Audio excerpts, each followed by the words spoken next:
Hi అండి, hello అందరికీ. ఈ పళ్ళు ఏమిటో మీకు తెలుసా?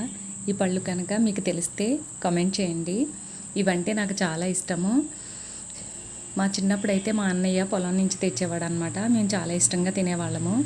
నా పెళ్ళైన తర్వాత నాకు ఈ పళ్ళే దొరకలేదు. ఇవి సమ్మర్ సీజన్లో తప్ప మామూలుగా అసలు ఇవి చూద్దామంటేనే కనిపించవు.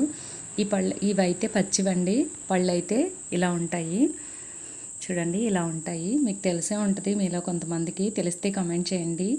నేను ప్రెగ్నెంట్గా ఉన్నప్పుడు నాకు ఈ పళ్ళు తినాలనిపించింది అనమాట. నాకైతే అసలు దొరకలేదు. మాకు ఇక్కడ అన్ని రకాల పళ్ళు దొరుకుతాయి, కానీ ఈ పళ్ళు అయితే దొరకలేదు. మీకు ఈ విషయం తెలుసా? ప్రెగ్నెంట్గా ఉన్నప్పుడు ఏదైనా తినాలి అనిపిస్తే ఆ కోరిక తీరకపోతే చిన్నపిల్లలకి బొడ్డు పైకి వస్తుందంట. ఈ విషయం మీకు తెలుసా? తెలిస్తే కామెంట్ చేయండి. ఇంక డెలివరీ అయిన తర్వాత మా ఇంటికి వెళ్ళినప్పుడు చుట్టుపక్కల వాళ్ళందరూ చూడడానికి వస్తారు కదా. అందులో ఒక పెద్ద ఆవిడ ఏం కోరుకుండిపోయింది, బొడ్డు పైకి వచ్చేసింది పిల్లాడికి అని అన్నారు.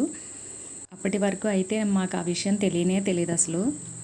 ఇంకా ఆవిడ చెప్తే ఇప్పుడు ఏం చేయాలి అని అడిగితే, నీకు ఏ కోరిక అయితే ఉందో ఆ కోరిక అది తిని ఆ బొడ్డు పైన ఊస్తే బొడ్డు లోపలికి వెళ్ళిపోతుందని చెప్పారు. కానీ వాడు పుట్టే టైంకి అది ఆ పళ్ళు సీజన్ కాదు. ఇక మే నెల రావాలి. మే నెల వచ్చే వరకు చూసాము. మే నెల వచ్చిన తర్వాత ఆ పళ్ళు అయితే తెప్పించుకుని తిని ఆడి బొడ్డు మీద అయితే ఊదానమాట. అప్పుడు బొడ్డు లోపలికి వెళ్ళిపోయింది. చాలా ఆశ్చర్యంగా అనిపించింది నాకు. ఒక వారం 10 రోజులకి లోపలికి వెళ్ళిపోయినట్టుంది. ఇప్పుడైతే మా బాబు బొడ్డు బాగా లోపలికే ఉంటుంది. ఈ విషయం మీకు తెలిస్తే కామెంట్ చేయండి.